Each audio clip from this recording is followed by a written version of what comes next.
vocês e eu perceber, eu entender que vocês amaram mais a vocês mesmos do que a mim, vocês não são dignos de mim, então vocês não podem passar a eternidade comigo, porque vocês não me honraram, vocês não me glorificaram no relacionamento com vocês.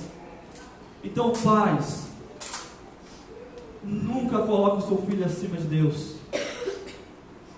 Sabe, ele pode ser a coisa mais preciosa para você aqui nessa terra, mas haverá um momento em que você sequer poderá chamar ele de filho, que é na eternidade. Na eternidade você vai olhar para ele, você vai chamar de irmão ou irmã, porque agora o que restou foi uma família espiritual, foi uma família de fé. Você já não tem mais isso, acabou. Agora tudo que você tem é em Cristo Jesus, e você só vai poder chamar ele de irmão. Então não coloque ele acima de Deus. Marido, esposa, não coloque um ou outro acima de Deus. Todas as suas relações precisam estar submetidas à sua relação com Deus. É a primacia da sua vida. Estabeleça isso sobre você. Estabeleça como objetivo da sua casa. Deus nunca estará acima de tudo. E eu quero concluir esse tópico falando a respeito para os solteiros. Solteiros, se você tem esse entendimento que Deus vai gerar uma família para você, para a glória de Deus, de que Deus vai construir uma casa, uma família para a glória de Deus, você já tem que entrar num relacionamento com essa dimensão. Porque se o seu namoro conflitar com o seu Deus, não é para a glória dele. Se o seu relacionamento toma o lugar de Deus, como isso pode ser da vontade de Deus? Não é possível, irmãos. Se Deus vai gerar a coisa principal de como Ele trabalha neste mundo, que é a família, e ainda assim Ele não aceita a família, que dirá no namoro? Como nós vamos viver isso? De maneira agressiva. Nós vamos ser mais agressivos em relação a isso. Pais, vocês precisam ensinar os filhos de vocês a isso. Vocês precisam dizer isso para os filhos de vocês. Vocês precisam estar perto dos filhos de vocês, para dizer assim, sabe esse namoro seu? Não vejo Deus nele. Não vejo Deus nele. Eu prefiro que você sofra com a dor de se sentir sozinho, do que vocês sejam um relacionamento que não é para a glória de Deus. Ou você acha que isso vai mudar quando casar? Pode ser, mas é um milagre para isso acontecer. É um processo de muita dor para isso acontecer. Essa é a hora. É a hora de vocês orientarem os filhos de vocês sobre essas relações. Se não serve para Deus, se não glorifica a Deus, não serve para a sua família. Nós falamos isso, e no texto que nós lemos também, fala que a nora vai se voltar contra a sua sogra. Sabe como você resolve isso? No tempo do namoro. Você não precisa esperar isso acontecer, você não precisa esperar casar, é no tempo do namoro. Se você tem valores cristãos que te orientam, e o seu filho ou a sua filha começa a namorar alguém que não tem valores cristãos, sabe o que você deveria aconselhar? Quase obrigar, você não pode obrigar, mas quase. Sabe o que você deveria aconselhar? Com agressividade, não com passividade. Com agressividade, você deveria estar dizendo assim: um dia esse homem que você está namorando vai se tornar parte da nossa família, ou essa mulher que você está namorando vai se tornar parte da nossa família. Só que nós existimos para a glória de Deus. E como é que nós vamos fazer isso se essa pessoa não tem os princípios e os valores do reino? Sabe o que você deveria fazer? Terminar. Você deveria abandonar, mas não colocar isso acima de Deus. Essa é a aliança que Deus tem para nós glorificarmos a Ele em relação à família, nos relacionamentos. Os nossos direitos são clamar a Deus por saúde nos relacionamentos, mas o nosso dever é nunca colocar os relacionamentos acima de Deus. Em segundo lugar, outra característica da aliança que Deus gera em nós, nós vamos trazer essa verdade lá de Josué, capítulo 24, versículo 15. Muito bem conhecido o texto.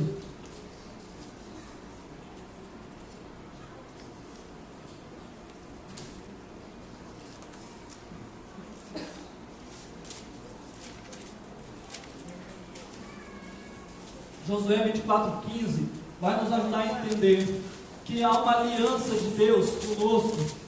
E nessa aliança, além do relacionamento, é uma aliança que envolve propósitos familiares. Deus, quando Ele construiu a família, Ele construiu propósitos familiares. E Ele fez uma aliança E nessa aliança ele está dizendo que dentro do propósito familiar há direitos e deveres de uma família. Olha o que o texto diz: se porém não lhes agrada servir ao Senhor, escolhem hoje quem irão servir, se aos deuses que os seus antepassados serviram além do Eufrates, ou aos deuses dos amorreus, em cuja terra vocês estão vivendo. Mas eu e minha família serviremos ao Senhor. Mas eu e minha família serviremos ao Senhor. Não sei se você conhece o contexto desse texto. Mas o povo de Deus foi liberto do Egito. Deus conduziu eles no deserto, levou eles para a terra prometida. Ali eles lutaram contra vários povos e eles venceram sobre todos os povos. Agora eles estão sobre a terra prometida.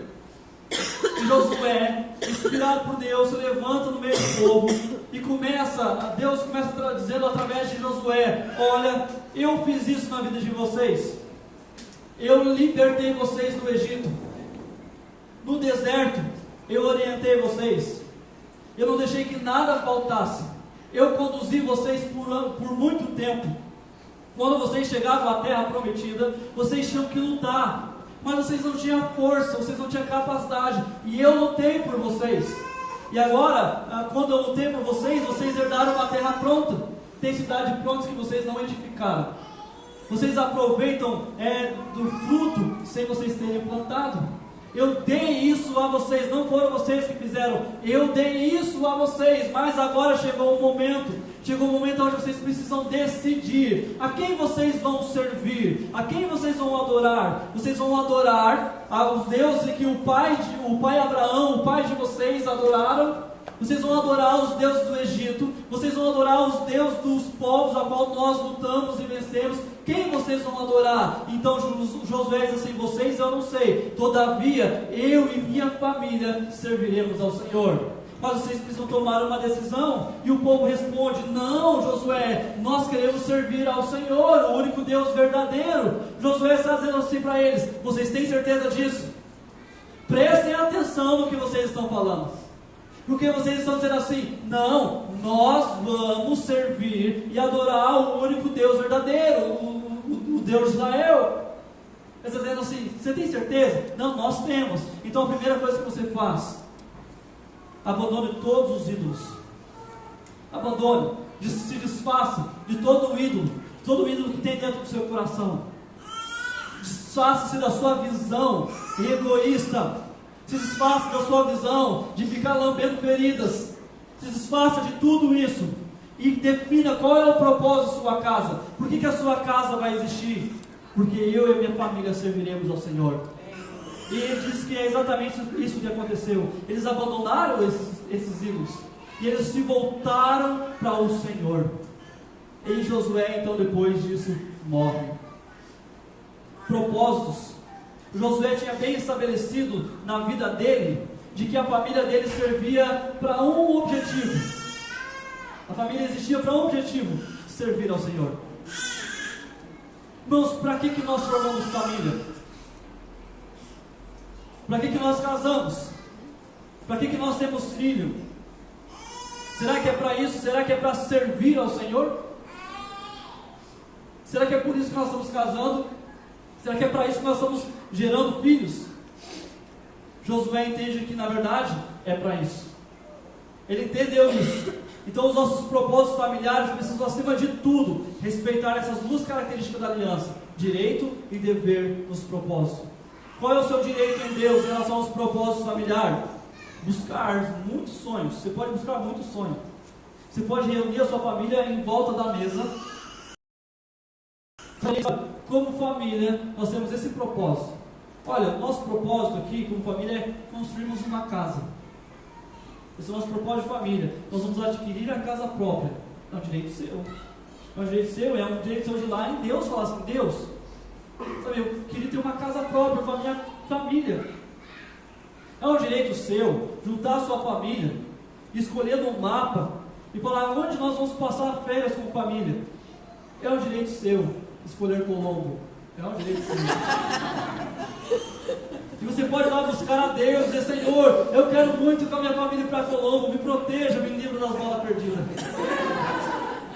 É um direito seu sonhar, é um direito seu estabelecer projetos em Deus e dizer: Senhor, está vendo esse projeto da minha família? Nós gostaríamos muito de viajar para Disney. É um direito seu sonhar, é um direito seu projetar, é um direito seu ir lá e dizer: Senhor, nos dê condições. Nos dê condições para conseguirmos trabalharmos e juntarmos recursos para isso. Nos dê condições para administrarmos bem as nossas finanças, para que esse sonho seja realizado. É um direito seu. É um direito seu reunir a família no meio, em volta da mesa e dizer assim: Senhor, nós gostaríamos de ter um carro novo. Nós gostaríamos de ter um carro maior, melhor. Nós gostaríamos de ter um ônibus, Senhor. Cada um faz o seu propósito familiar, como entende. É um direito seu. E apresentar diante de Deus e falar: Senhor, olha, nós gostaríamos de conquistar isso.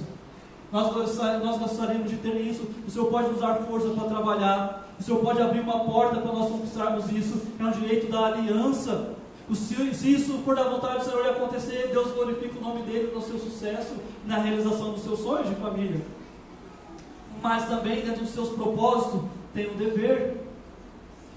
Tem um dever lá nos propósitos familiares.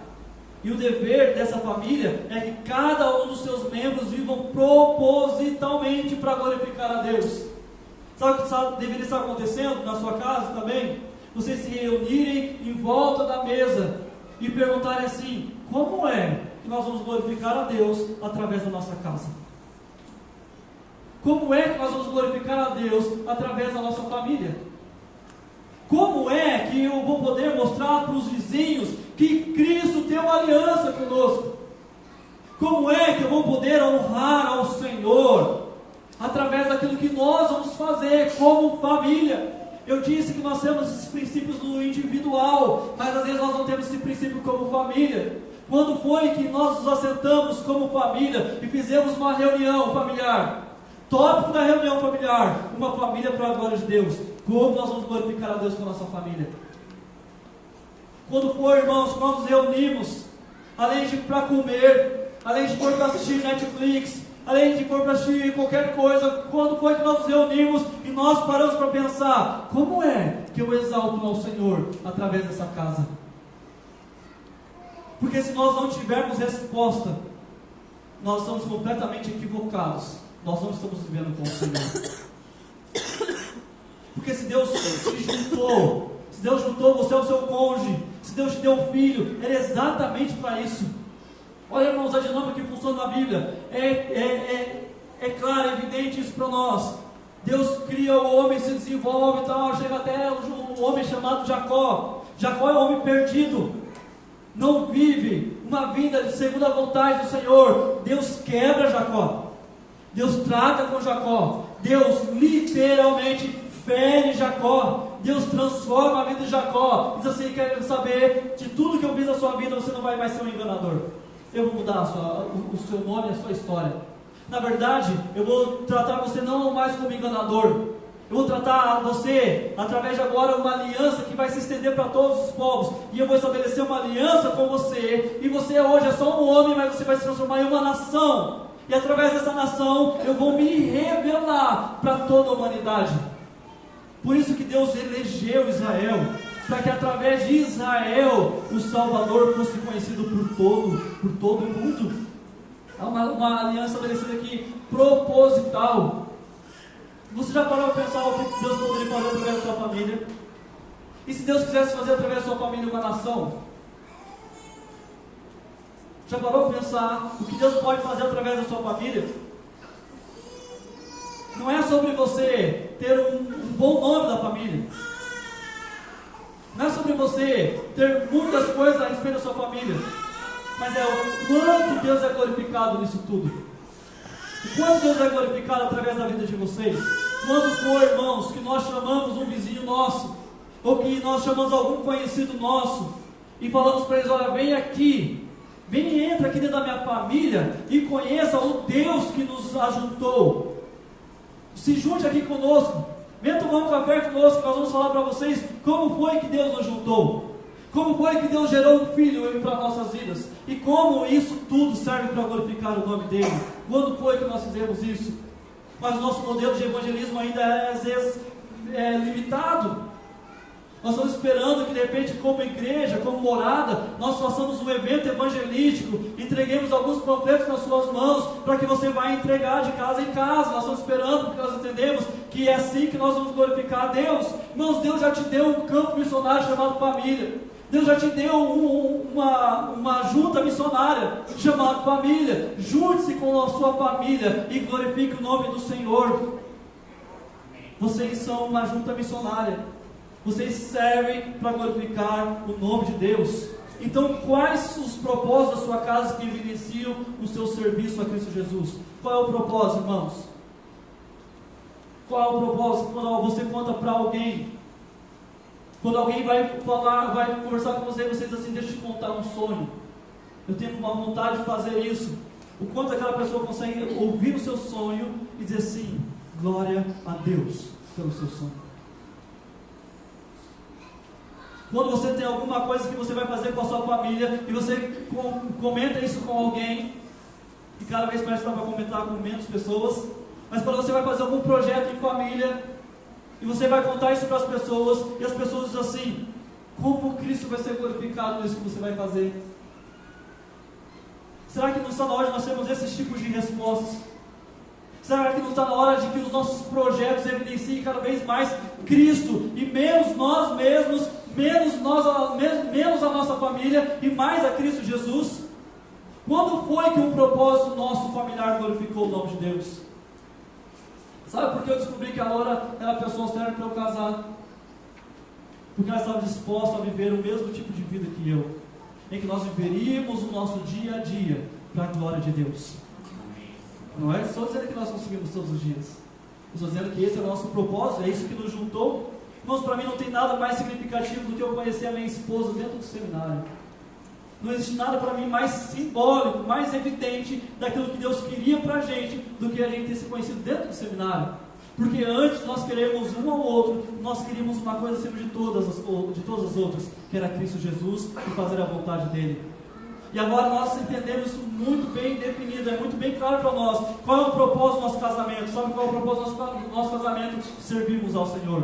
O propósito do nosso casamento, irmãos, é nós nos aperfeiçoarmos, é nós buscarmos a Deus, consagrarmos a nossa vida e estarmos diante de vocês para, de alguma maneira, nós servirmos a vocês. Para que de alguma maneira, mediante a graça, obviamente, de Cristo, pela misericórdia infinita dEle, em que nós valhamos alguma coisa para a sua história e para a sua família. Porque sem isso nós não entenderíamos qual é o significado do nosso casamento.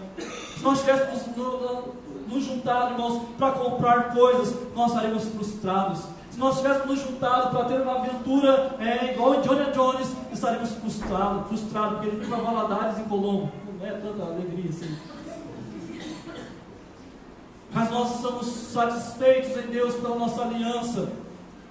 Não estou falando sobre um modelo de perfeição. Eu estou falando sobre nós estamos satisfeitos sobre um propósito que Deus colocou em nós. E todos os dias que nós servimos, e todas as vezes que nós conseguimos fazer alguma coisa, e Deus é glorificado no nosso casamento, Deus é glorificado na nossa aliança, a gente diz assim: que bom que nós casamos. Que bom que nós entendemos qual é o propósito de Deus, porque Deus foi glorificado na nossa aliança. Mas quando foi que isso tem acontecido na sua vida? Isso precisa acontecer. Em terceiro, Provérbios 3:9. Eu olhei para ele achando que eu tinha dito alguma coisa, não tinha. Provérbios 3:9.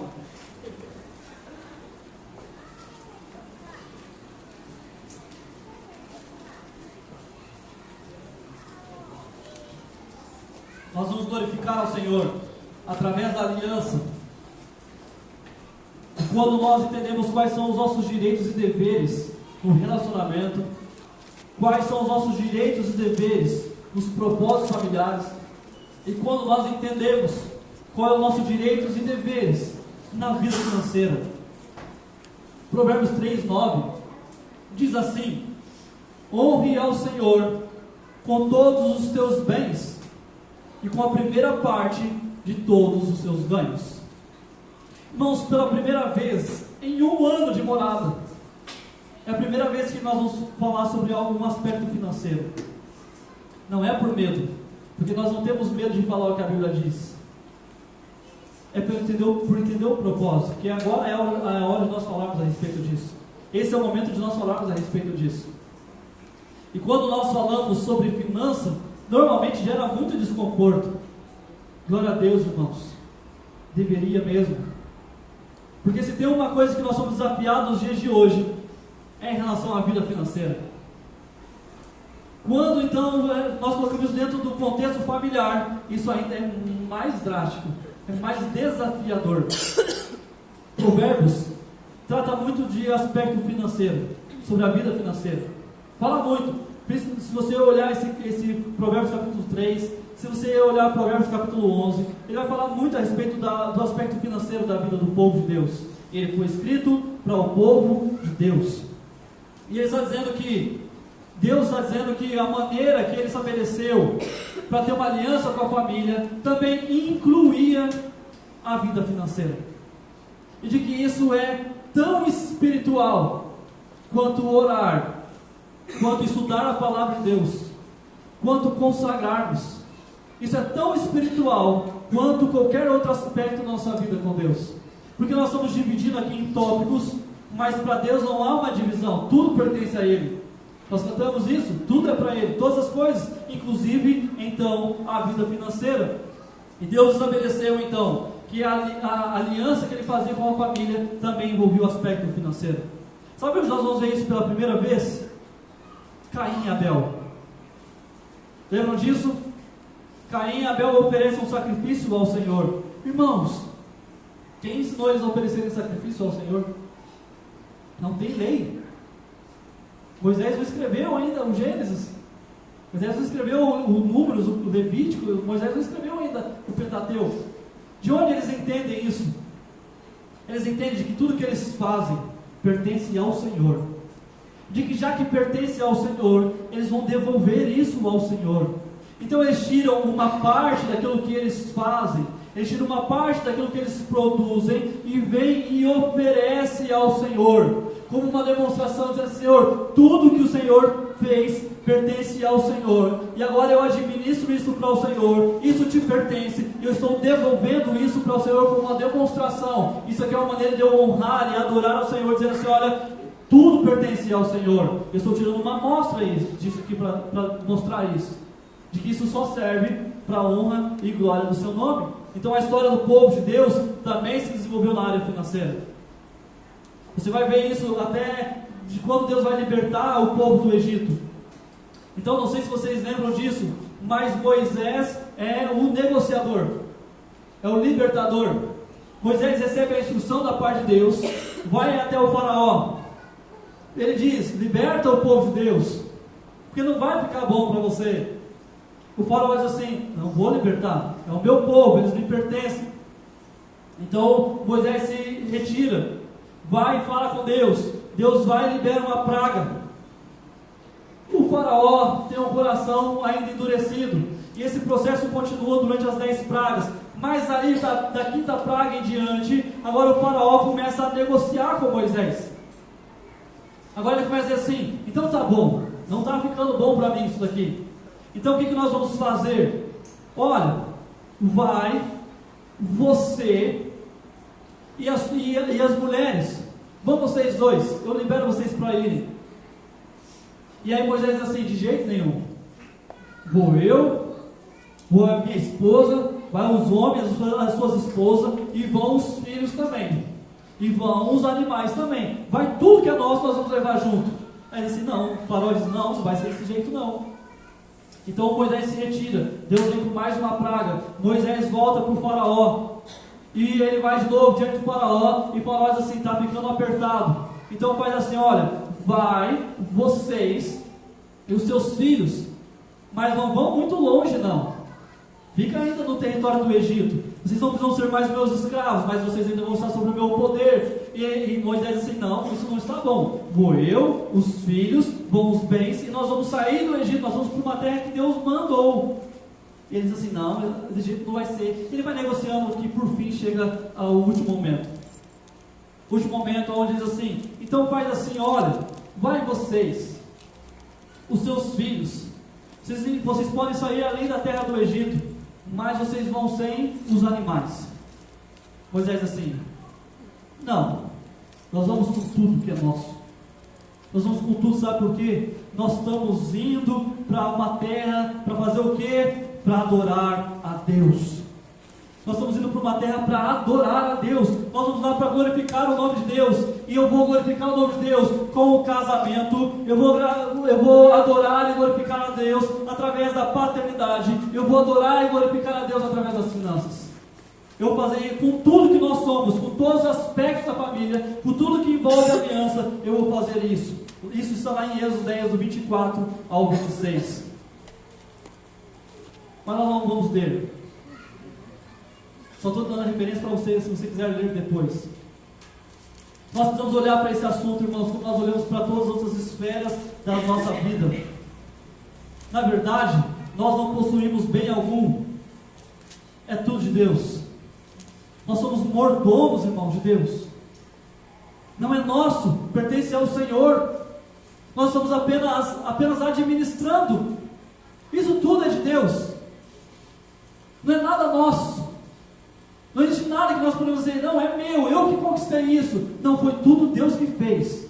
E Deus fez para louvor e glória do nome dEle. Todas as coisas, inclusive a sua saúde, a sua força, o seu intelecto, a sua faculdade, tudo que você conquistou na sua vida, você só conquistou porque Deus te deu condições de conquistar. Toda a riqueza que você for capaz de somar, de juntar nessa terra, é somente para você ser um bom mordomo de Cristo. Por isso o texto diz: honre ao Senhor com os teus bens e com as primícias, ou com a primeira parte de todos os seus ganhos. Honre ao Senhor. A pergunta então que nós precisamos fazer: o que nós temos feito com os nossos bens? O que nós temos feito com aquilo que Deus tem colocado sobre as nossas mãos? Nós temos tratado disso como se fosse dinheiro de Deus? Nós temos tratado disso como se fossem bens da parte de Deus? Irmãos, Jesus conta uma parábola. Ele conta uma parábola sobre os talentos. Ele diz que um senhor deu 5 talentos a um, e de que esse multiplicou. E que o senhor deu 3 talentos a outro, e que esse multiplicou. E que ele deu 1 talento a um, e esse enterrou. E agora ele volta para cobrar os seus servos e diz assim: o que você fez com os talentos que eu te dei? Então aquele que tinha 5 entregou 10, o que tinha 3 entregou 6, e o que tinha 1 e enterrou, entregou só 1. Jesus então diz assim: aquele senhor, Jesus está contando a parábola, e ele diz assim: aquele senhor então mandou condenar e castigar aquele que tinha segurado o seu talento e não tinha produzido, não tinha multiplicado. É empreendedorismo, Jesus é muito empreendedor. Ele diz assim: se você enterrou, e ele diz assim: olha, se você sabe que eu sou severo e que colho aonde não planto, por que você enterrou em vez de ir e multiplicar? Sabe o que Jesus está dizendo aqui? Como ele lidar com a questão financeira. Ele não simplesmente entrega as finanças, os bens na nossa mão e diz assim: faça o que vocês quiserem. Não, ele está dizendo assim: eu entreguei isso para vocês, e a partir de agora vocês são mordomos, porque um dia eu vou retomar essa conversa com vocês, e eu vou prestar conta daquilo que eu dei sobre as mãos de vocês, e eu vou perguntar para vocês: o que você fez com aquilo que eu entreguei sobre as suas mãos? O que você fez com os bens que eu coloquei sobre as suas mãos? Se você foi um homem inteligente e sábio, você ganhou muito mais do que aquilo que eu coloquei nas suas mãos. Você zelou por aquilo. Você progrediu na sua vida financeira, e então assim você glorificou o meu nome. Se você não foi zeloso, se você foi medroso, você escondeu, você foi mesquinho, se você foi egoísta, se você guardou tudo para si mesmo com medo, então você não serve para mim. E você vai ter que ficar longe de mim por toda a eternidade. O que nós temos feito? Então, a Bíblia nos ensina que os bens servem em primeiro lugar para adorar a Deus através do sustento da família. É assim que você adora a Deus, sustentando a sua casa. E aí vale essa pergunta para os provedores da casa, tanto para o homem quanto para a mulher na sociedade que nós vivemos. Mas o que você ganha é para o sustento da sua casa? O que você ganha? Você está sustentando a sua família? Você está conseguindo cuidar da sua casa, da sua família? Ou você tem usado as providências que Deus tem dado para a sua mão e você tem desprotegido a sua casa e a sua família, vivendo e gastando naquilo que não é necessário, naquilo que não é preciso? Como você tem feito, o que você tem feito com esse dinheiro? Você tem usado esse dinheiro para adoração, especificamente para louvor, para participar daquilo que Deus fez? Não tenha medo, irmãos, é só o ar descongelando, faz parte dos efeitos especiais da morada também, mas cair não vai, ele vai ficar firme e forte, né? Nunca caiu até hoje, não vai cair hoje, não vai cair dia nenhum, na verdade, ele está firme. Sabe o que eu queria aplicar aqui para cada um de vocês? Um jeito de nós entendermos como esse dinheiro adora a Deus ou não. Vou dar um exemplo aqui, começando pelos pais. Pais, o que vocês financiam para os filhos de vocês? Vocês pegam o dinheiro que Deus deu para vocês. O que vocês compram para os filhos de vocês? O que vocês dão aos filhos de vocês com os bens que Deus colocou nas mãos de vocês? Se Deus tem colocado bens nas suas mãos, e com esses bens você tem comprado, é uma expressão forte, mas é verdade, você tem comprado pecado para o seu filho, então você não adora a Deus. Se Deus tem te dado providência, recurso, seja ele pouco, médio ou muito, e você tem usado isso para comprar pecado para o seu filho, nós temos uma resposta sobre: você glorifica a Deus ou não com as suas finanças, com os bens, com os recursos. Se você ganha o seu dinheiro, se você herdou o seu dinheiro, se você conseguiu juntar muito dinheiro, e agora você entendeu que na verdade você pode dar uma vida boa para o seu filho, e na verdade agora você pode dar o que o seu filho quiser, não importa se isso é pecado ou não, e você financia isso, o seu dinheiro, que na verdade não é seu, é de Deus, está sendo usado para qualquer coisa, menos para glorificar a Deus. E isso serve para um montão e serve para um pouquinho. Serve para aquele que tem um montão e pode dar comprar um monte de pecado, e serve para aquele que tem um pouquinho e consegue comprar só um pecado. Se o seu filho chega para você, pais, e diz assim: olha, eu preciso de um dinheiro e eu vou sair e vou encher a cara com os meus amigos, e você diz assim: eu vou dar porque eu vou ficar fazendo o que eu vou brigar. Sim, você vai brigar, você deveria brigar, você deveria dizer assim: filho, esse dinheiro é meu? Não. Esse dinheiro é seu? Não. De quem esse dinheiro? É de Deus. Então o que você quer fazer com o dinheiro de Deus? Eu queria dinheiro para fumar, inalar, beber, cheirar narguilha, sei lá que sacica é esse negócio. Eu quero dinheiro para comprar um narguilho. Eu quero dinheiro para comprar qualquer coisa chamada pecado. Se você faz isso, esse dinheiro não pertence mais ao Senhor. Esse dinheiro pertence ao chamado mamon, ou ao diabo. Ele não glorifica mais a Deus. Ele está prestando serviço a um outro Senhor.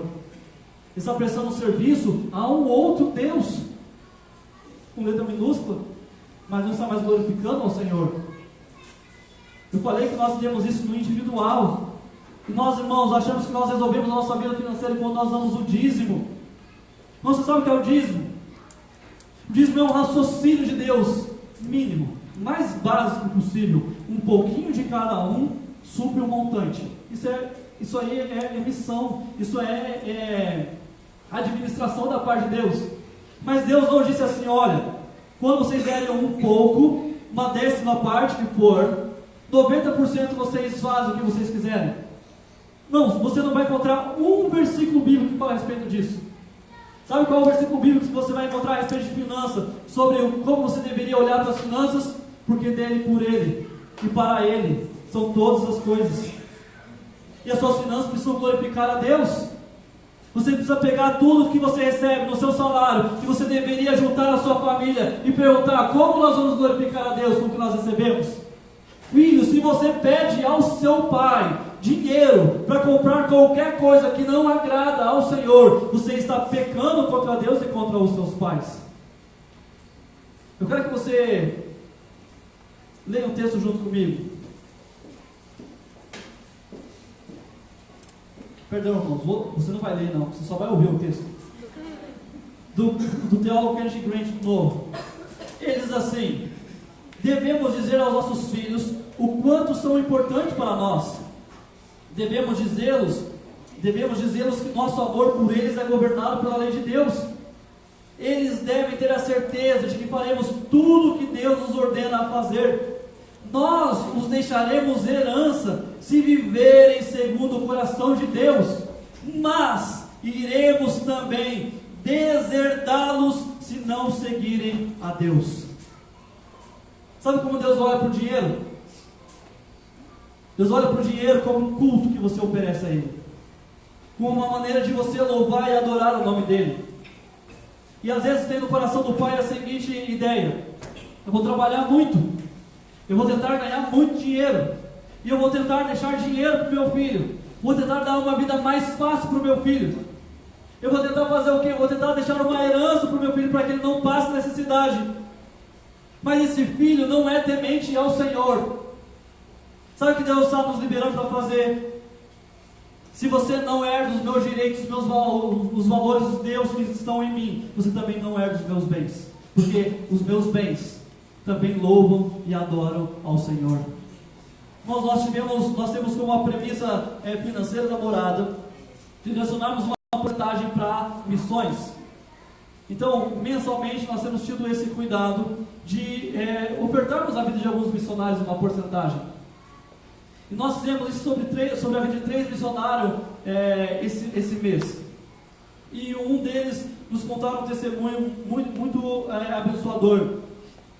E ela é uma moça que está atuando lá no Nordeste, apoiando outros missionários. E ela diz que mês a mês, tem mês que ela passa com uma maior facilidade, outros meses ela passa com maior dificuldade. E que quando sobra um pouco daquilo que ela recebe no mês, então ela faz uma compra e ela doa para quem precisa com o resto que sobrou daquilo que ela ganha. E que ela saiu então fazer uma compra. Ela saiu fazer uma compra, ela foi no mercado, mas ela não tinha dinheiro. Então ela comprou no cartão. Ela fez uma compra para ajudar outras pessoas, porque ela não tinha dinheiro. Ela foi e comprou. Quando ela chegou em casa, ela recebeu a mensagem do depósito que nós fizemos para ela como igreja. E de que esse depósito ia suprir a necessidade daquilo que ela comprou. De que ela se moveu na direção do crendo que Deus ia prover. E de que através da nossa vida aqui, irmãos, centenas de quilômetros de distância, que nós nem conhecemos ela, e ela foi abençoada por Deus. Eu estou usando isso como premissa para te dizer a seguinte coisa: não deveria ter necessidade entre o povo de Deus. Não deveria, irmãos. Sabe por que não deveria ter necessidade? Porque Deus tem dado ao seu povo, porque Deus tem entregado ao seu povo. Nós deveríamos desconfiar, porque Deus está dando para nós. E se um dia Deus começar a te fazer multimilionária, a primeira coisa que deveria ter no seu coração é perguntar assim: quantas pessoas eu vou conseguir ajudar? Quanto eu vou conseguir adorar a Deus através de tudo isso que Deus tem colocado sobre as minhas mãos? Não deveria ser: qual o carro que eu vou conseguir comprar com esse dinheiro? Qual o tamanho da casa que eu vou conseguir construir? Vai faltar mundo para eu visitar, de tanto dinheiro que eu vou ter. Quais são os primeiros países que eu vou visitar? A primeira coisa que deveria ter a respeito da nossa vida financeira é: o quanto eu vou conseguir adorar a Deus? Mas nós deveríamos adorar muito mais a Deus na vida financeira. Nós deveríamos adorar a Deus demais. Nós nos contentamos ainda com o mínimo. Nós nos contentamos com o dízimo. Então nós entregamos o nosso dízimo, nós damos uma oferta e nos convencemos. Nós convencemos só nós mesmos, nós não convencemos a Deus. Nós nos convencemos dizendo assim: eu adoro demais a Deus, eu sou fiel demais a Deus. Olha como eu tenho abençoado a casa de Deus. Olha como eu tenho sido desprendido financeiramente. Olha como eu tenho sido zeloso. Quando não, às vezes ainda é uma vaidade. Olha, isso existe porque eu contribuí. Isso existe porque também eu dei 10% do meu salário. Mas também é óbvio que a igreja tem um ar-condicionado com os efeitos especiais, que às vezes é som, às vezes é fumaça. É óbvio que tem energia. Também, com tanto que eu dizimei, ou com o tamanho da minha oferta. Não, sabe o que nós fizemos na maior parte das vezes? Em raras exceções, o mínimo. Nós devemos fazer muito mais. Eu já citei isso, mas vou voltar a citar. Eu já assisti um filme chamado A Lista de Schindler. Eu li o livro, mas eu achei um filme também. Eu aprendi uma lição poderosíssima com aquele homem. Não sei se você assistiu o filme, mas eu vou te dar um spoiler. Vou contar tudo o filme para você, na verdade, vou contar só o final, então eu conto tudo o filme, na verdade. Mas é um filme bem antigo, uma história bem antiga, uma história real. De um homem que foi extremamente abençoador para a nação judaica. Que no tempo da Segunda Guerra Mundial, ele começa a comprar judeus, leva para sua fábrica, e na verdade ali, ele não faz o que ele deveria fazer, porque ele fazia munição para eles usarem na guerra. Então ele compra esses judeus, para que eles não sejam condenados à câmara de gás, para que eles não sejam mortos. Então ele compra esses judeus, tira eles do campo de concentração, coloca eles na fábrica dele, e vai fazendo isso durante a vida dele. Vai chegando no final da guerra, quando as coisas começam a apertar e começam a descobrir e ir atrás dele, ele começa a ficar desesperado. E tem uma cena muito marcante no final do filme, que é quando eles vão se despedir. Aqueles que estavam na fábrica que ele construiu vão se despedir dele. Ele vai se despedir, se reúne ali muitos judeus, e ele começa a ficar desesperado. Ele fala uma frase que todos nós vamos falar no final da nossa vida. Ele olha para o anel dele. Ele olha para o anel dele e diz assim: olha, eu poderia ter comprado mais 3 judeus. Ele olha para o broche de ouro dele e diz assim: eu podia ter comprado mais judeus. Ele chega ao final da vida dele dizendo assim: por que eu me apeguei ao dinheiro, se eu poderia ter salvo muito mais gente? Por que eu me assegurei no dinheiro, nos recursos, nos bens, sendo que eu poderia ter salvo muito mais pessoas? Quantas pessoas morreram porque eu estava preso à vaidade de ter um broche de ouro? Quantas pessoas eu poderia ter salvo da morte, enquanto eu estava com a vaidade de ostentar um baita de um anel de ouro? O quanto eu poderia ter salvo mais gente, se eu tivesse parado de ter gastado dinheiro com os meus charutos, eu poderia ter salvo mais gente. Irmãos, nós vamos chegar no final da vida, e nós vamos chegar a essa conclusão: o que foi que eu fiz com o dinheiro? Porque para onde eu vou não me serve para nada. Nós vamos chegar no final da nossa vida, e nós vamos, talvez no leito de morte, pensando assim: e agora? O que farão com os meus milhões?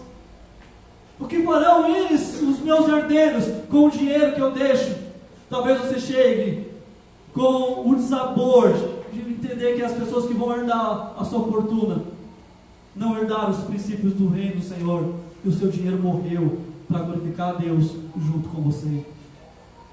Bom, nós temos só essa vida para gastar.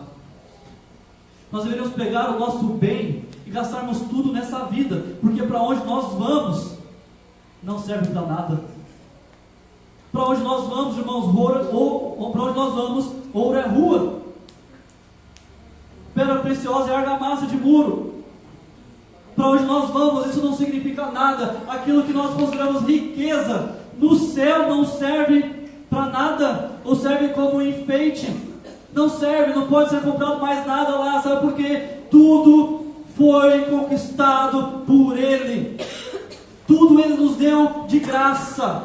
Nós não precisaremos mais comprar ou vender nada no céu. Nós só podemos fazer isso aqui nessa terra. Nós não poderemos glorificar a Deus no céu, na eternidade, com os nossos bens. Nós só podemos glorificar a Deus com os nossos bens aqui nessa terra. Gastemos tudo isso para a glória de Deus. Mas o nosso maior sonho como igreja, deveria ser, não estou falando de denominação, não estou falando de igreja. Nosso maior sonho como igreja é nós sabermos que não há um missionário passando necessidade na face da terra, porque nós estamos comprometidos a utilizar os nossos bens para a glória de Deus. Nós deveríamos chegar no final de todas as coisas como igreja do Senhor, dizendo assim: olha, como igreja do Senhor, nós gastamos todos os nossos bens. Nós não estamos levando ouro, nós não estamos levando dinheiro, nós deixamos tudo lá para ajudar os órfãos, para ajudar as viúvas, para ajudar os doentes. Nós deixamos tudo lá, nós disso, muita gente experimentou saúde. Por causa disso, pessoas que não tinham o mínimo de conforto conseguiram ter uma noite de dignidade e puderam dormir em um lugar justo e digno.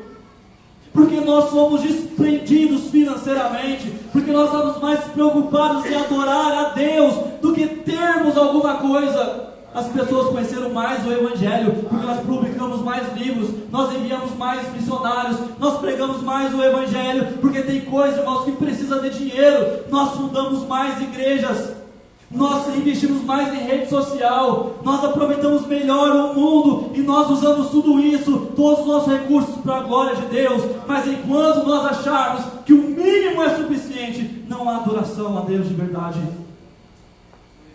Enquanto nós acharmos que nós simplesmente damos os nossos 10% e que a igreja deveria estar satisfeita com isso, enquanto nós olharmos para a igreja com o nosso dinheiro, não há adoração. Mas quando nós dobrarmos nosso joelho e falar: Senhor, esse é o contra-cheque, é isso que o Senhor conseguiu ganhar através de mim esse mês.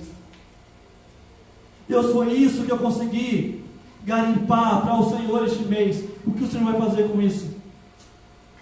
O que o Senhor vai fazer com isso que eu consegui garimpar para o Senhor? Mas quando nós vamos ver as nossas listas de prioridade, quando nós vamos ver o que nós vamos investir e gastar, o que nós temos são viagens, são roupas, são corpo. Quando nós vamos para a nossa lista de prioridade, o que nós temos são casa, carro, nós temos um monte de coisa, mas não tem nada lá relacionado ao que nós vamos fazer em Deus. E aí nós dizemos sim, Deus, nós dobramos nossos joelhos dizendo: Senhor, muito obrigado pelo salário que o Senhor me deu, mas deixa que eu gasto do meu jeito. Então não foi Deus que te deu, porque se pertence ao Senhor, é Ele que deveria dizer como que gasta. Amém. Se pertence ao Senhor, é Ele que deveria estar dizendo para nós: servo bom e fiel, foste fiel no pouco, sobre muito eu te colocarei. Servo bom e fiel, parabéns, você foi um bom mordomo, eu fui glorificado através da sua vida financeira, parabéns. Irmãos, isso é espiritual demais. Amém. Isso é, Deus tem que se mover no nosso coração de maneira poderosa nessa direção. Quando eu estava dizendo essas divisões, eu estava orando em relação a isso a Deus, e eu fiquei um pouco medroso em relação a algumas coisas. E Deus me trouxe ao coração exatamente isso, irmãos. É porque nós estamos com medo que a nossa adoração está limitada. É porque nós temos medo de falar que as pessoas não são ensinadas. É porque nós temos medo de confrontar, em que nós continuamos fazendo o mínimo. Irmãos, então eu prefiro hoje chegar aqui e tentar de alguma maneira em Deus mexer com o seu coração, para que você faça um voto de pobreza em Deus, do que simplesmente deixar que você saia e vá embora vaidoso, arrogante, por ter dado 10% em uma oferta ao Senhor. Eu prefiro que você saia daqui hoje com o objetivo em Deus de orar para você: Senhor, me ajude a administrar na sua proporção, mas eu nunca mais quero meter a mão no dinheiro que é do Senhor. Sabe por quê? Porque muitas vezes nós não temos mais, nós não sabemos administrar o pouco que temos. Nós não somos confiáveis ao Senhor. Nós não somos confiáveis para que Deus coloque mais sobre as nossas mãos. Porque se Ele colocar mais sobre as nossas mãos, na verdade a gente só exalta nós só exaltamos a nós mesmos. Nós realizamos as nossas próprias vontades. É por isso que por muitas vezes nós não recebemos mais, porque nós ainda não somos bons mordomos. Mensalmente, quando nós fazemos o fechamento do caixa da igreja, essa é a nossa oração, irmãos. O que o Senhor quer com isso? Quem o Senhor quer abençoar? O que nós vamos fazer com esse dinheiro que é do Senhor? O que nós vamos fazer com isso? Irmãos, é a responsabilidade de vocês nos cobrarem isso. Lá atrás nós tínhamos estabelecido que a premissa financeira para nós seria investir em gente e não em estrutura. Nós estabelecemos isso lá no começo. Sabe quem vai ajudar a gente a se manter isso? Vocês. Vocês vão nos ajudar a entender isso sempre. Vocês que vão nos cobrar, vocês que vão falar assim: olha, nós estamos ajudando quantas pessoas? Nós estamos glorificando a Deus com as nossas finanças? O quanto nós abençoamos as pessoas financeiramente esse mês? O quanto nós somos relevantes com aquilo que nós colaboramos? Para concluir esse sentido, quando o povo de Deus vai estabelecer o templo, chega o tempo em que eles precisam dizer assim: não tragam mais nada. Chega um momento em que eles dizem assim: não tragam mais ouro, não tragam mais prata, não tragam mais bronze. Nós já temos muito mais do que o suficiente para fazermos a casa de Deus. E sabe por que eles chegam nessa conclusão? Porque Deus tinha confrontado eles. Deus tinha dito para eles assim: até quando vocês vão morar em palácios, enquanto a minha casa é só um casebre? Até quando vocês vão usar o dinheiro de vocês para mostrar ou construir um patrimônio, enquanto eu estou sendo deixado de lado? Sabe que eles experimentam um avivamento financeiro? Já ouviram falar disso? Existe. Eles experimentam um avivamento financeiro. Deus visita o coração deles e eles doam tanto que eles têm que dizer assim: chega, não tragam mais nada, chega de oferta, chega de trazer os seus bens, não precisamos de mais nada. E o nome do Senhor foi glorificado. Quando o templo é inaugurado, a glória do Senhor visita aquele lugar. Sabe o que Deus está dizendo? Eu fui glorificado através da vida de vocês. Eu fui glorificado quando vocês se juntaram em famílias, no meio, ao redor. Eu fui glorificado quando vocês estabeleceram que o propósito era estabelecer a minha casa. Eu fui glorificado quando vocês usaram bem os bens de vocês para construir uma casa digna, que me exalte, que me honre e que me glorifique. Eu fui glorificado por vocês. E por último, irmãos, para eu terminar, a aliança que Deus faz conosco é sobre a espiritualidade também. Eu não vou me demorar nisso, porque é um princípio mais batido, mais necessário nós colocarmos dentro desse projeto de glorificarmos a Deus como família. Êxodo capítulo 20, versículo 8 ao 11.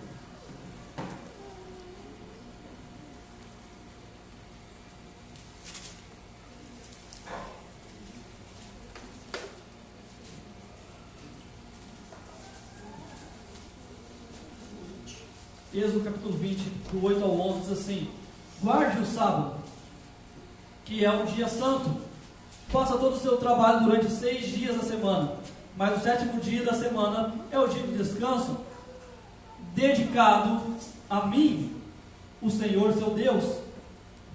Não faça nenhum trabalho nesse dia, nem você, nem os seus filhos, nem as suas filhas, nem os seus escravos, nem as suas escravas, nem os seus animais, nem os estrangeiros que vivem na terra de vocês.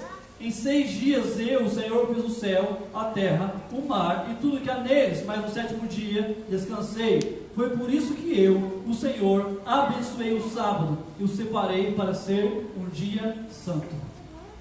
Irmãos, o sábado para nós não é um dia, o sábado para nós é uma pessoa. O sábado para nós não é necessariamente um dia da semana. O sábado para nós é uma pessoa. E essa pessoa é Cristo. O sábado para nós é Jesus. Sabe por quê? Porque dele, por ele e para ele são todas as coisas. Há um princípio sobre como nós podemos glorificar a Deus, é através da espiritualidade da família. De como nós nos reunimos em família para cultuar ao Senhor e para adorar ao Senhor. É assim que nós cumprimos com essa aliança. Como família, irmãos, nós temos um direito espiritual, de que é um direito de sermos ouvidos pelo Senhor na nossa oração como família. É um direito nosso, espiritual, na família, em que Deus nos ajude, que Deus nos cure, que Deus nos liberte de vícios, pelo seu poder, pela sua ação espiritual na família. Isso é um direito nosso. Mas é um dever nosso que, como família, nós adoremos ao Senhor, não só como indivíduos, mas como família. Sabe como funcionava aqui no sábado? No dia do descanso, as famílias se juntavam e elas consagravam um tempo ao Senhor. Elas reliam a lei, elas meditavam a respeito da lei, elas cantavam um salmo, elas adoravam ao Senhor, elas oravam ao Senhor juntos. Esse era um tempo também oportuno para os pais ensinarem os filhos a respeito da lei. O sábado era um dia tirado para isso, para descansar, mas também para consagrar ao Senhor. E nós temos pecado contra Deus nesse aspecto. Nós temos pecado e muito contra Deus nesse aspecto. Porque nós achamos que o nosso domingo é sobre nós mesmos. Nós ainda não entendemos que o nosso domingo é sobre o Senhor. Que o nosso dia de descanso é sobre o Senhor. Nós achamos que é sobre nós mesmos. Então nós definimos assim: no meu dia de descanso, o que eu vou fazer? E nós fazemos uma lista de um monte de coisa, ou duas, que é dormir, comer e voltar a dormir.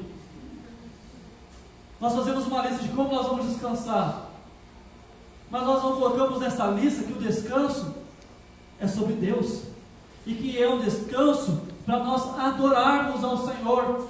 Então o sábado era um dia de culto, era um dia onde as pessoas se reuniam no templo, era um dia onde as pessoas se consagravam, ofereciam o seu sacrifício uma vez a semana. Elas tiravam um tempo para meditar sobre a lei do Senhor, para ensinar, para se juntar, para cultuar o Senhor e para oferecer um sacrifício ao Senhor também. Hoje isso para a gente não é um sábado. Hoje para a gente nós seguimos também um calendário romano. Então nós estabelecemos como um domingo para nós. Nosso dia de descanso é o domingo. Sabe o que deveria estar no nosso domingo como agenda? Nós vamos reunir em família para adorar ao Senhor. Nós vamos subir ao templo. Nós vamos nos reunir como família. Nós vamos nos ajuntar na igreja para cultuar ao Senhor. Olha o que um homem chamado Muji disse: mostre-me uma nação que cedeu o sabá, ou o descanso, e eu mostro uma nação que tem a semente do declínio. Me mostre uma nação que cedeu ao descanso. Me mostre uma nação que já não guarda mais um tempo para o Senhor. Eu vou falar para você que essa nação está em declínio. Um homem chamado também Voltaire diz que se quiser destruir o cristianismo, você deve abolir o domingo. Se você quiser destruir o cristianismo, é só você abolir o domingo. Porque eles não mais adorarão ao Senhor. Porque eles estão entendendo que é o dia onde o povo de Deus se reúne como família e é fortalecido. É um momento onde as pessoas cumprem esse aspecto da aliança que foi estabelecido lá atrás, quando Moisés disse assim: não, eu vou ir adorar com a minha família toda. E agora nós chegamos no dia de domingo. Eu até postei esses dias isso no meu Instagram. E está lá, acorda de manhã para assistir Fórmula 1, sei lá, fazer alguma outra coisa. Sai para comer fora. Depois tira um cochilo à tarde. Depois vai lá e assiste o jogo do Campeonato Brasileiro. E aí chega no culto, dorme. Aí chega no culto, está cansado demais.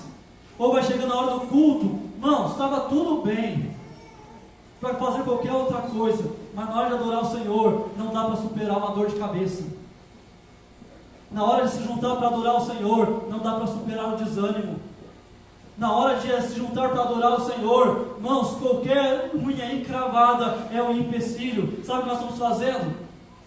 Nós estamos dizendo: Senhor, na verdade eu não me importo. Eu não me importo se você parou um dia para eu adorar o Senhor. Na verdade eu não me importo que o Senhor cuidou de um calendário para que tivesse um dia em que eu tivesse maior condição. Mas por isso nós entendemos que o tempo de nos juntarmos é no domingo à noite. E nós dissemos assim: vamos fazer um culto da semana, para que ninguém tenha desculpa de chegar cansado. Para que ninguém chegue aqui e dizer assim: o meu dia de trabalho foi muito puxado. Mas a semana foi muito puxada. Então você pode dormir até mais tarde. Você pode descansar, você pode refletir, você pode colocar o seu coração em ordem, você pode colocar a sua mente em ordem. E agora sabe o que Deus esperava de você? Que você pegasse na mão do seu cônjuge, que você perfumasse o seu filho, e que você enchesse o seu coração de alegria, e dizendo assim: quão bom e quão suave é que os irmãos vivem em união. Há uma alegria em nos reunirmos na presença do Senhor. Como é bom irmos à casa do Senhor. Que alegria nos juntarmos na casa do Senhor. Mas nós não aproveitamos o domingo para cultuar ao Senhor. Nós não adoramos ao Senhor. Sabe o que nós fazemos? Nós descansamos. Nós estamos de alguma maneira enchendo nossa mente de coisas cansadas, de porcaria. Quando chega a hora do culto, nós estamos dizendo assim: eu não aguento mais o Senhor. Eu não aguento mais ir adorar, estou cansado demais. O meu domingo foi difícil demais. Irmãos, nós devemos parar de arrumar desculpa para cultuar ao Senhor. Sabe por quê? Por causa dEle, por Ele. É para nós olharmos para Ele nesse momento e falar assim: Ele é mais importante que a minha dor de cabeça. Ele é mais importante do que o meu conflito com os meus pais.